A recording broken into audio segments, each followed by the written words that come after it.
Hi everyone. I want to share a small contribution I made to the Docker documentation, which has now been merged. I add a section to the Rust language guide showing how to use Docker hardened images, and I update the build images and the run container flow to be clear and more practical. When we get started with Rust and Docker, there are a few common questions that come up. How to build an image, how to run it properly, and which base image to choose.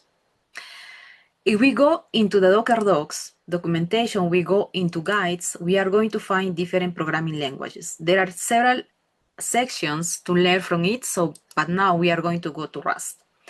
Rust language specific guide, we click on here, and we are going to find all this content that is going to show us how to containerize Rust applications using Docker. I'm going to explain these two parts that I update. In the build images section, the guide focuses on helping people to get started with a clean, reliable setup. It introduces, for example, Docker init, a way to generate a solid starting setup instead of writing everything from scratch. It also highlights how we can choose an official Docker image here, or we can use a Docker hardened image that are designed to be minimal, secure, and production ready. This guide also shows how to multi-stage build works. We have a Docker file and the way how to use this multi-stage just to have the necessary things that we need to run our application. Now let's move to the run container section, which focus on how containers actually behave at runtime. It explains that containers are isolated by default, which is why init working won't work unless we explicitly set up the port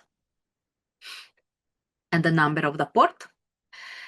It also introduced running containers in detached mode using the flash-d, which is how real services usually run, and why naming containers makes managing multiple services much easier.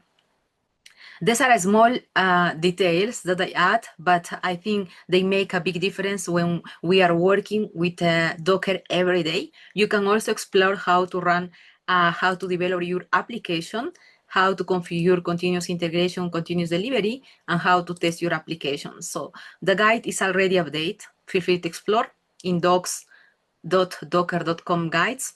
Thanks Docker for accepting my pull request, and I think this is the real power of open documentation, that we can improve it and make it better together.